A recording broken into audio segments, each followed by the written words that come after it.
जय हिंद दोस्तों, क्या हाल है भैया। क्या आप लोग क्लास 10th में हो, 2024 बोर्ड एग्जाम देने वाले हो तो वीडियो को लास्ट तक जरूर देखना, क्योंकि भैया 2023 बोर्ड एग्जाम का 801 डीए कोड यानी प्रीवियस ईयर का क्वेश्चन पेपर का पूरा सॉल्यूशन बताऊंगा, जो कि 2024 बोर्ड एग्जाम के लिए बहुत ज्यादा इंपॉर्टेंट है। मैं आपको बता दूं, जितने भी इसमें क्वेश्चन है सारे के सारे सॉल्व करवाऊंगा और आपको बहुत सारी ट्रिक बताऊंगा, जिससे आप बिल्कुल बिना पढ़े भी क्वेश्चन को सॉल्व कर सकते हो। इसमें जितने भी बहुविकल्पी प्रश्न हैं वेरी इंपॉर्टेंट हैं, तो आप इनको सॉल्व कर लेना और मैं इस पूरे सॉल्यूशन बताऊंगा। आपको बिल्कुल भी टेंशन नहीं लेना। एक चीज मैं आपको और बताना चाहूंगा कि भाई जो 2023 क्वेश्चन पेपर यानी प्रीवियस ईयर क्वेश्चन पेपर है, यूपी बोर्ड हर एक सब्जेक्ट के 7 सेट क्वेश्चन पेपर बनाता है, मतलब 7 क्वेश्चन पेपर अलग अलग जिलों में बांटे जाते हैं। तो हो सकता है इनमें से कोई ना कोई आपके बोर्ड एग्जाम में आ जाए, बिल्कुल सेम ऐसा ही। ठीक है। दूसरी चीज, मैं ये सारा सॉल्यूशन आपको प्रोवाइड करूंगा बिल्कुल फ्री में, आपको एक भी रुपए नहीं देना है। और अगर आप ये सातों सेट तैयार कर लेते हो हिंदी हिंदी के, तो आप सोच सकते हो कि 70 में 70 नंबर आप फोड़ दोगे, बिल्कुल टॉपर बन जाओगे, टॉप कर दोगे। ठीक है। इसी तरीके से और भी सारे सब्जेक्ट मैं आपको प्रोवाइड करूंगा, तो आपको बिल्कुल भी टेंशन नहीं लेना। तो चलिए एक एक करके सॉल्व करते हैं ये सारे के सारे जितने भी बहुविकल्पी प्रश्न हैं। एक चीज और बताना चाहूंगा, OMR सीट पर आपको बहुविकल्पी प्रश्न के आंसर देने होंगे, जो कि 20 नंबर के आते हैं बहुविकल्पी प्रश्न यानी एमसीक्यूज। तो बस चलिए सॉल्व करते हैं एक एक करके। सबसे पहला क्वेश्चन देखो, यहां पर खंड अ में बहुविकल्पी प्रश्न पूछे जाएंगे। ठीक है। तो पहला क्वेश्चन कहता है, आचार्य रामचंद्र शुक्ल किस युग के लेखक हैं? तो शुक्ल युग, द्विवेदी युग, शुक्लोत्तर युग या फिर भारतेंद्र युग। तो आचार्य रामचंद्र यहां पर शुक्ल बोला गया है, मतलब शुक्ल युग के ही लेखक हैं। शुक्ल युग को और किन किन नामों से जाना जाता है आप मुझे कमेंट करके जरूर बताना। एक चीज और, जो शुक्ल जी हैं इनका एक निबंध है चिंतामणि, बहुत इंपॉर्टेंट है, याद रखना। ठीक है। मैं आपको साथ में हर चीज बताते चलूंगा ताकि आपको याद होता जाए। आगे बढ़ते हैं। दूसरे नंबर का क्वेश्चन कहता है, गबन किस विधा की रचना है? नाटक, एकांकी, उपन्यास या कहानी? गोदान, गबन, सेवा सदन, निर्मला प्रेमचंद जी के उपन्यास हैं। क्या भैया? उपन्यास विधा की रचना है। ये किसकी रचना है जल्दी बताइए। तो मुंशी प्रेमचंद जी की रचना है। दूसरी चीज भैया, और भी इनके हैं, जैसे कि गोदान हो गया, ठीक है, गबन तो है ही है, सेवा सदन, ठीक है, सेवा सदन, निर्मला, इस तरीके से आगे बढ़ते हैं। तीसरा है, कंकाल के लेखक हैं। कंकाल, तितली, इरावती, ये क्या है भाई? सारे के सारे जयशंकर प्रसाद जी के उपन्यास हैं, आपको पता होगा।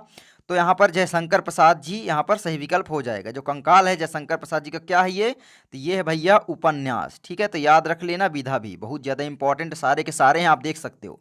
कलम का सिपाही कृति है।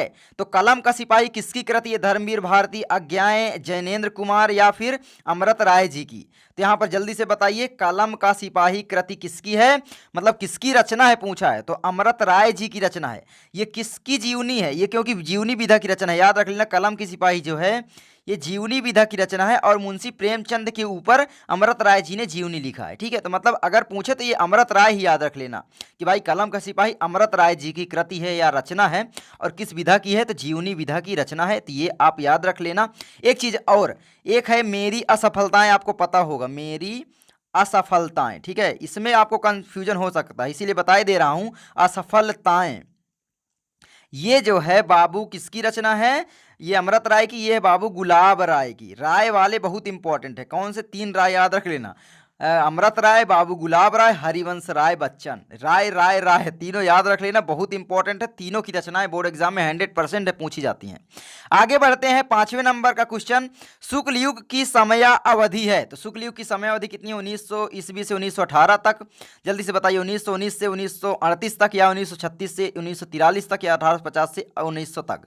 जल्दी बताइए कौन सा विकल्प आपका सही हो जाएगा। तो विकल्प नंबर बी, 1919 से 1938 ईस्वी तक आप याद रख लेना। ठीक है।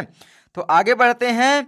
साकेत रचना है, मैंने प्रीवियस वीडियो में बताया था, तो हो सकता प्रीवियस क्वेश्चन पेपर में पूछा गया था 801 डीबी कोड में 2023 में, सेम क्वेश्चन। ठीक है। तो आप जल्दी से बताइए साकेत किसकी रचना है। तो साकेत याद रख लेना, मैथिली शरण गुप्त जी की रचना है। और ये साकेत जो है ना दोस्तों, मैथिली शरण गुप्त जी का क्या है? महाकाव्य है, महाकाव्य है, याद रख लेना, वेरी इंपॉर्टेंट है, मैथिली शरण गुप्त जी की रचना। ठीक है। तो याद रख लेना। चलिए आगे बढ़े क्या? चलिए आगे बढ़ते हैं। आगे आपका आता है, महादेवी वर्मा कवित्री हैं। प्रगतिवाद युग की, द्विवेदी युग, छायावाद युग, प्रयोगवाद युग। तो छायावाद युग याद रख लेना, महादेवी वर्मा, सुमित्रा नंदन पंत, जयशंकर प्रसाद, मुंशी प्रेमचंद शुक्ल, आचार्य रामचंद्र शुक्ल, है ना, ये सारे के सारे शुक्ल युग के हैं। इसी को छायावाद युग भी बोला जाता है, ठीक है। प्रेमचंद युग भी बोला जाता है और प्रसाद युग भी बोला जाता है, तो ये सारे नामों से जाना जाता है। आगे बढ़ते हैं, 8वां है गंगा लहरी रचना है। जल्दी से बताइए गंगा लहरी किसकी रचना है? पद्माकर की, बिहारी की, भूषण की, मतीराम की। जल्दी से बताइए किसकी रचना है गंगा लहरी। तो याद रख लेना गंगा लहरी किसकी रचना है। चलिए मुझे आप कमेंट करके बता देना, क्या करोगे, कमेंट करके प्लीज़ बता देना कि किसकी रचना है। मैं एक कमेंट इसलिए पूछ रहा हूँ ताकि आपको याद रहे, आप गूगल कर सकते हो, आराम से मिल जाएगा, है ना। आगे बढ़ते हैं, 9वां क्वेश्चन, आधुनिक काल की समयावधि है। आधुनिक काल की समयावधि कितनी मानी जाती है, जल्दी से बताइए। तो यहाँ पर याद रख लेना कि भैया 1843 ईस्वी से अब तक जो है वो आधुनिक काल ही है ना। एक क्या है कि भाई अब जो रिसेंटली युग चल रहा है वो वाला यहाँ पर बता रहा है। तो 1843 से अब तक जो है आधुनिक काल है। जैसे आधुनिक आवर्त सारणी आपने पढ़ा होगा, मतलब जो चीज़ नई हो जाती है, नई नई चीज़ें आती हैं, तो ये है, ठीक है। 10वां है महादेवी वर्मा की रचना नहीं है। निहार, सांध्य गीत, युगांत, दीपशिखा। इसमें से जो जो आपको आ रही सबसे पहले उसको कट करो, क्योंकि यहाँ पूछा नहीं है। मैं आपको बता रहा हूँ बहुविकल्पी सॉल्व करने की ट्रिक, ठीक है। निहार महादेवी वर्मा की रचना तो है ही है, सांध्य गीत है ही है, दीपशिखा, यामा, रश्मि ये सब है ही हैं। युगांत नहीं है ना, युगांत महादेवी वर्मा जी की रचना नहीं है। तो भाई युगांत है किसकी रचना? ये है भैया सुमित्रा नंदन पंत जी की रचना। किसकी है? पंत जी की। इनकी और भी रचनाएं आप याद कर सकते हो, जैसे कि हो गया युगवाणी, ठीक है। और कौन सी रचना, जल्दी जल्दी बताओ। चिदम्बरा बहुत इंपॉर्टेंट इनकी रचना, चिदम्बरा, ठीक है। और कौन सी रचना है? लोकायतन, ठीक है। और कमेंट कर देना, बाकी मैं इतनी बता दी जितनी मुझे याद है। आगे बढ़ते हैं, आगे है 11 नंबर क्वेश्चन, हास्य रस का स्थायी भाव है। हास मतलब हंसी आना, बस भैया हास, है ना, आपको पता ही होगा, बिल्कुल सरल है। और मैं बोला था कि भाई हास रस में यही पूछा जाएगा, भाई स्थायी भाव ज़्यादा पूछने के चांसेस हैं। 2023 में बताया था, 2023 के विद्यार्थियों को आप जाकर उनसे पूछ सकते हो। तो भाई बिल्कुल सही मेरी भविष्यवाणी साबित हुई थी कि भाई यही पूछा जाएगा, इसके बाहर इसमें क्वेश्चन ही नहीं बनता, ठीक है। तो हास रस का स्थायी भाव हास है, या करुण रस का पूछ लेता था कि करुण रस का स्थायी भाव क्या है, तो शोक है, बस। आगे बढ़ते हैं, 12 नंबर क्वेश्चन है, पीपर पात सरिस मन डोला। उपर्युक्त पंक्ति में अलंकार है, कौन सा अलंकार हो जाएगा? तो यहाँ पर याद रख लेना, पीपल के पत्ते के जैसा मन डोला। सा, सी, सा ये आ रहे हैं उपमा अलंकार, मतलब यहाँ पर तुलना की जा रही है कि भाई पीपल के पत्ते के जैसा जो है मन डोलता है या डोला, है ना। तो मतलब कि उपमा यहाँ पर बताई जा रही है, मतलब समानता बताई जा रही है, समान गुण धर्मों के आधार पर तुलना की जा रही है, जिसके कारण यहाँ पर उपमा अलंकार हो जाएगा। आगे बढ़ते हैं, आगे आपका आता है 13 नंबर क्वेश्चन, सोरठा छंद में चरण होते हैं। तो सोरठा छंद में कितने चरण होते हैं? रोला में भी 4, सोरठा में भी कितने चरण होते हैं भैया? तो यहाँ पर 4 चरण होते हैं, ठीक है। चलिए आगे बढ़ते हैं, और सोरठा क्या है? अर्ध सम्मात्रिक छंद या सम्मात्रिक छंद? जल्दी से मुझे कमेंट करके बताना, क्या याद किए हो या नहीं किए हो। आगे है आपका उपदेश शब्द में प्रयुक्त उपसर्ग है। उपदेश, उपधन देश मतलब उप, ठीक है। विकल्प नंबर सी आपका सही हो जाता है। 15 है, प्रत्यय के भेद हैं 4, 5, 3, 2। प्रत्यय के 2 ही भेद होते हैं, आप याद रख लेना, वेरी इंपॉर्टेंट है, ठीक है। कितने? 2 भेद होते हैं, कौन कौन से? तद्धित प्रत्यय और कृत प्रत्यय, आपको पता होगा, और उनके फिर अलग अलग भेद होते हैं। तो आगे बढ़ते हैं, हानि लाभ में समास है। तो हानि और लाभ में, हानि और लाभ, यहाँ पर क्या हो रहा है? हानि और लाभ, ठीक है। लाभ मतलब हानि, यहाँ पर बीच में और लग जाएगा इस चिन्ह को हटाकर, तो यहाँ पर द्वंद्व समास होगा या द्विगु समास, इन दोनों में एक होगा। तो जल्दी से बताओ क्या होगा? तो यहाँ पर द्वंद्व बताया जा रहा है, द्वंद्व है, ये चिन्ह जो है ऐसा होता है, ये द्वंद्व ही होता है, समझो बस, द्वंद्व समास। द्विगु का मतलब होता है जहाँ पर संख्या आ जाए, चौराहा, तिराहा, इस तरीके से, ठीक है, याद रख लेना। आगे बढ़ते हैं, मछली का पर्यायवाची है द्विज, मीन, रसना, मूढ़। क्या है मछली का पर्यायवाची? मछली, मीन, है ना। मीन सदा जल में रहा, धुले बास ना जाए, पता होगा ना। हाँ, आगे 18 नंबर क्वेश्चन है, यद्यपि में कौन सी संधि है? यदि धन अपि, यद्यपि, अयादि, दीर्घ संधि, यण संधि, वृद्धि। तो संधि कट कर दी गई है, तो याद मत करो, क्योंकि एग्जाम में अब की बार नहीं आएगा। मैं सारी चीजें बताऊंगा, इसीलिए बोल रहा हूं, ठीक है, कि देखो मेरे चैनल को, हर चीज आपको 100% श्योरिटी के साथ गारंटी चीजें मिलेंगी। कोई भी चीजें आपको ऐसा नहीं होगा कि एग्जाम में ना आए, उसको भी बताया जाए। बहुत सारे लोग पुराने चीजें बताते हैं, ये सब चीजें नहीं बताते। 19वां मधु शब्द का द्वितीय विभक्ति बहुवचन रूप होगा मधुने, मधुना, मधुनी, मधुनी। जल्दी से बताइयो जी क्या होगा? तो आपका हो जाएगा मधुनी। ठीक है, तो याद रख लेना मधुनी। आगे है पठेताम धातु का वचन एवं पुरुष है। पठेताम, जल्दी बताओ क्या होगा? तो यहां पर याद रखना प्रथम पुरुष द्विवचन होगा, है ना, पठेताम का। आगे बढ़ते हैं, बस आपके वर्णात्मक प्रश्न आते हैं। अब इनको सॉल्व करने की ट्रिक मुझसे समझो। ठीक है, तो यहां पर देखो, सबसे पहले निम्नलिखित गद्यांश पर आधारित दिए गए प्रश्नों के आपको उत्तर देना है। 6 नंबर के क्वेश्चन आएंगे, जिनमें से आपसे 3 क्वेश्चन पूछे जाएंगे। एक तो आपका संदर्भ रहेगा, एक आपकी व्याख्या रहेगी, एक क्वेश्चन कोई पूछ लेगा, जो कि आप 100% है, गारंटी है कर लोगे, डरो मत। ठीक है, मैं बताता हूं। सबसे पहले आपको चैप्टर की तलाश करनी है, भैया किस चैप्टर से है। मान लो पहला आपको नहीं आ रहा है तो एक अथवा में भी दे देता है, देख रहे हो ये अथवा में, तो इन दोनों में से कोई ना कोई तो आपको आ जाएगा। आप थोड़ा बहुत बुक पढ़ लो, केवल 10 मिनट लगेंगे यार, 2-3 पेज का रहता है, सारे चैप्टर पढ़ लो केवल ना, तो आप पहचान लोगे। ठीक है, ये नहीं बोल रहा हूं कि आप याद करने लग जाओ। आज इसी निर्मल शुद्ध शीतल और स्वस्थ अमृत की तलाश में है, हमारी इच्छा अभिलाषा प्रयत्न की है, अलग अलग बहती नदियों में अभी भी उसी तरह बहता रहे और अमर तत्व देता रहे जो अमान्य हजारों हुआ है, आज हमारे अस्तित्व को कायम रखे हुए है और रखेगा। जल्दी बताओ किस चैप्टर से है। मान लो मुझे ये नहीं आ रहा है, मैं बोल रहा हूँ नहीं आ रहा, चलो आगे बढ़ जाएं। क्या अथवा में है ना, देखो यहाँ पर। अब इसको कोई बात नहीं, स्वभाव रुचि के लोगों, मित्रता, मित्रता, मित्रता मतलब भैया शुक्ल जी की है, तो जल्दी से संदर्भ लिख डालो। प्रस्तुत गद्यांश हमारी पाठ्य पुस्तक हिंदी के गद्य खंड में संकलित आचार्य रामचंद्र शुक्ल जी द्वारा रचित मित्रता नामक निबंध से अवतरित है, या फिर प्रस्तुत गद्यावतरण हमारी पाठ्य पुस्तक हिंदी के गद्य खंड में मित्रता नामक निबंध से अवतरित है, जिसके लेखक आचार्य रामचंद्र शुक्ल हैं। कई तरीके हो सकते हैं वो संदर्भ लिखने के। ठीक है, रेखांकित अंश की व्याख्या कर डालो थोड़ा सा। यहाँ पर ये देखो, समाज में विभिन्नता देखकर लोग एक दूसरे की ओर आकर्षित होते हैं। बिल्कुल, क्योंकि हम चाहते हैं जो गुण हम में नहीं है वो गुण हमारे मित्र में मिल जाएं, इसीलिए लोग आकर्षित होते हैं। थोड़ा बड़ा सा लिख दो, 3-4 लाइन, बस 2 नंबर ये फिक्स है, 3-4 लाइन, ज़्यादा नहीं। ठीक है, और व्यक्ति एक दूसरे की ओर देखकर आकर्षित होते हैं। क्यों होते हैं? क्या देखकर आकर्षित होते हैं? कि भाई जो गुण हम में नहीं है वो गुण हमारे दोस्त में मिले, इसलिए मतलब विभिन्नता विविधता को देखकर आकर्षित होते हैं। ठीक है, तो ये चीज़ ध्यान देना। आगे बढ़ते हैं, क्योंकि जो हंसने वाला व्यक्ति नहीं है सदा वो हंसने वाले का साथ चाहता है ना। जो ज़्यादा बोलता है वो शांति का चाहता है कि मुझे शांति थोड़ा मिले उसके साथ रह के। आगे बढ़ते हैं, यहाँ पर आपका पद्यांश जो आ जाता है, पद्यांश भाई ये भी 6 नंबर का आता है। यहाँ पर देख सकते हो 3 क्वेश्चन इसमें से भी हैं, संदर्भ, एक प्रश्न और व्याख्या। तो यहाँ पर देखो 2 दिया रहेगा, 2 में से किसी एक को करना है। ठीक है, निर्गुण कौन देश का वासी, मधुकर कही समझाई संहदे, बूझति सांच नहासी, को है जनक कौन है जननी, कौन नारी को दासी, कैसे वरन भेष है कैसो कहीं रसमय अभिलाषी।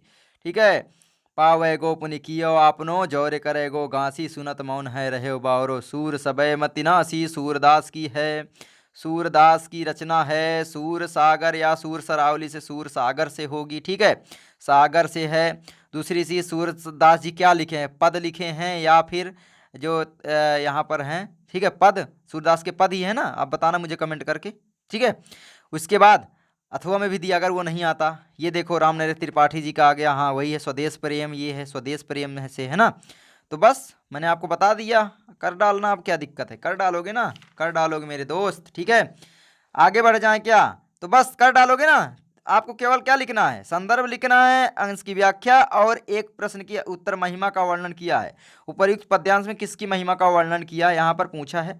अतुलनीय है जिसके प्रताप का साक्षी है प्रत्यक्ष दिवाकर। ये पढ़ोगे तो आपको पता होगा, चैप्टर पढ़े होंगे तो, या फिर आप इसको कर सकते हो, मधुकर शब्द का क्या अर्थ है। ठीक है, बस देख रहे हो 6 नंबर ये भी बिल्कुल फिक्स ही है। क्या सॉल्यूशन नहीं आता, जल्दी बताओ, मैं सारे सॉल्यूशन भी लिख लिख कर बता दूं यार। ठीक है, ऐसे नहीं बता पाऊंगा क्योंकि भाई बहुत बड़ी वीडियो हो जाएगी। आगे है तीसरा, ये देखो 5 नंबर तुम्हारे मैंने दिलाया। कैसे, दिए गए संस्कृत गद्यांश में से किसी एक का संदर्भ से हिंदी में अनुवाद। भाई ये देखो, भारतीय संस्कृति या फिर आप याद कर लो भारतीय संस्कृति या वाराणसी, दोनों चैप्टर में से किसी दोनों को तैयार कर लो, एक को नहीं। ठीक है, 100% है बोर्ड एग्जाम में, तुम्हारा विकास भी गारंटी देता है, अनुवाद करके आओगे, फोड़ के आओगे, और ये 5 नंबर तुम्हारे कहीं नहीं जाएंगे। देखो इसमें करना ही क्या होता है, एक तो आपको संदर्भ लिखना है, दूसरी चीज़ अनुवाद। यानी 2 नंबर का संदर्भ, 3 नंबर का अनुवाद, 5 नंबर फ्री के मिल रहे हैं। और देखो मैं ये नहीं बोल रहा हूँ संस्कृत में अनुवाद करने बैठ जाओ, ये सब याद करने लग जाओ, जितने भी धातु रूप ये सब नहीं, आपको केवल हिंदी बनाना सीखना है, लिख लिख कर प्रैक्टिस करना है, करोगे आराम से आ जाएगा। ठीक है, मिलता जुलता रहता है हिंदी से। चौथा इसी तरीके से पद्यांश आ जाएगा, संस्कृत पद्य आ जाएगा, इसमें भी 5 नंबर का आएगा, देख लो। उसी तरीके से 2 नंबर का संदर्भ, 3 नंबर का व्याख्या, बस ये श्लोक रहेगा। ठीक है, उत्तरम यत समुद्रस्य हिमाद्रेश्चयो दक्षिणम वर्षम तद भारतम नाम भारतीयत्र संतन्ति। ठीक है, हो गया। उसके बाद दूसरा है किम नु हित्वा प्रियो भवति किन्नु हित्वा न सोचति किम नु हित्वा अर्थवान भवति किन्नु हित्वा सुखी भवेत, ये है। ठीक है, तो जल्दी से बताना इसका क्या होगा कमेंट करके यार, बिल्कुल सरल है। दूसरी चीज देखो, याद कर लेना, इसके अर्थ भी आप याद कर लेना और इनको भी याद कर लेना। क्यों याद करने के लिए बोल रहा हूँ मैं बता रहा हूँ। देखो यहाँ पर अपने पठित खंडकाव्य के आधार पर निम्नलिखित प्रश्नों के उत्तर, 3 नंबर का खंडकाव्य आता है। ठीक है, तो खंडकाव्य अपने सर से आप पूछ लेना। देखो मैं क्यों बोल रहा था ना याद करने को, अभी बताऊंगा। ठीक है, देखो यहाँ पर अगला क्या दिया गया है, ये देखो 6वां है, आपको लेखक परिचय लिखना है, बिल्कुल सिंपल। ठीक है, तो ये भी 5 नंबर का आएगा। आप आचार्य रामचंद्र शुक्ल, डॉक्टर राजेंद्र प्रसाद, जयशंकर प्रसाद, तीनों तैयार कर लो, गारंटेड है 100%, इन्हीं में से आएगा, कोई ना कोई फंसेगा। 5 नंबर तुम्हारा ये भी फिक्स करवाया। अगर जीवन परिचय नहीं आ रहे हैं तो मैंने जीवन परिचय की वीडियो बनाई है, आप सर्च कर सकते हो आचार्य रामचंद्र शुक्ल का जीवन परिचय बाई लर्न मंत्रा या हिंदुस्तानी क्लासेज, मेरा हिंदुस्तानी क्लासेज भी चैनल का नाम था। ठीक है, या फिर भाई विकास भैया, आ जाएगा ऊपर वीडियो। आगे यहाँ पर आपका आ जाता है कवि परिचय। ठीक है, तो कवि परिचय में आप याद कर लीजिए सूरदास, ठीक है, तुलसीदास, किसका, सूरदास, और एक याद कर लीजिए रसखान या फिर महादेवी वर्मा, इनमें से कोई ना कोई फंसेगा ही फंसेगा। 5 नंबर ये फिक्स। ठीक है, आगे आपका देखो, ये देखो अपनी पाठ्य पुस्तक से कंठस्थ कोई एक श्लोक लिखना है जो प्रश्न पत्र में ना आया हो, मैंने इसलिए बोला था। 2 नंबर आपका ये फिक्स हो जाएगा। आप ये भी लिख लोगे, साथ में अगर फंस गया अर्थ अनुवाद जो याद किए रहोगे तो 5 नंबर उधर आपके फिक्स हो जाएंगे, जो आपके संस्कृत पद्यांश पूछा गया था। मतलब 7 नंबर ये आपके फ्री में मिलेंगे, इसीलिए बोल रहा था याद करो, साथ में अर्थ याद करो। ठीक है, अनुवाद भी याद करो। आगे बढ़ते हैं, निम्नलिखित में से किन्हीं 2 प्रश्नों के उत्तर संस्कृत में देना है। ज्ञानम कुत्र संभवती, अब की बार ये 4 नंबर का नहीं है, ये ध्यान रख लेना, 2 नंबर का कर दिया गया है। क्वेश्चन वैसे ही रहेंगे, बस ये 2-2 नंबर की जगह 1-1 नंबर क्वेश्चन रहेंगे। 4 में से कोई 2 करने हैं। तो ज्ञानम सर्वत्र संभवती, ये सारे कुत्र मंडलम मंगलवती, वाराणसी मंडलम मंगलम भगवती, चंद्रशेखरा एका भारतीरा वीरासीत, ये याद कर लेना, जल्दी जल्दी बता रहा हूँ। आगे बढ़ते हैं, निम्नलिखित में से एक विषय पर आपको निबंध लिखना है। 9 नंबर का आता था, 7 नंबर कर दिया गया। आप बोलोगे भैया जो ये 4 नंबर काटे गए हैं, 2 इधर 2 उधर, कहाँ गया? तो आप या एक क्वेश्चन और शामिल कर लो। 10वें नंबर पर क्या आएगा, एक पत्र लेखन। ठीक है, अब की बार थोड़ा चेंज हुआ है, इसीलिए बोला हूँ, हर एक का विश्वास मत करना, बहुत इस समय धांधलेबाजी चल रही है यूट्यूब में। ठीक है, अपने व्यूज और पैसों के लिए। तो ये सच्चाई और झूठ की लड़ाई है। मैं सच हमेशा आपको दिखाता हूँ, भले ही मेरा फ़ायदा कम हो। अगर आपको लगा कि मैंने कुछ सच बोला तो प्लीज़ वीडियो को एक चीज़ कर देना, लाइक, अपने दोस्त के पास शेयर कर देना और सब्सक्राइब कर लेना, ताकि मेरा हौसला बुलंद यूँ को छूता रहे, मैं ऐसे ही वीडियो आपको देता रहूँ। ठीक है, चलो मैं मिलता हूँ आपसे अगली वीडियो में। फटाफट से लाइक शेयर सब्सक्राइब ठोक देना, और हाँ, जो चाहिए कमेंट करना, जो नहीं चाहिए वो भी कमेंट करना। नहीं चाहिए क्या मतलब, चाहिए। ठीक है, और हाँ, ये सारी चीज़ें फ्री में कोई प्रोवाइड नहीं करेगा। जितने भी क्वेश्चन पेपर हैं पैसे मांगते हैं। ठीक है, क्वेश्चन पेपर मिलेगा 399, कोर्स ले लो, विकास भैया बिल्कुल तुमको फ्री में सॉल्यूशन सहित प्रोवाइड करेगा आगे चल के। अभी तो बहुविकल्पी किया है ना, आगे लिख लिख कर मैं तुमको बताऊंगा। और हाँ, बोर्ड एग्जाम में फोड़ क्या होगे, विकास भाई गारंटी, बस चैनल के साथ बने रहना। मैं मिलता हूँ आपसे अगली वीडियो में। जय हिंद।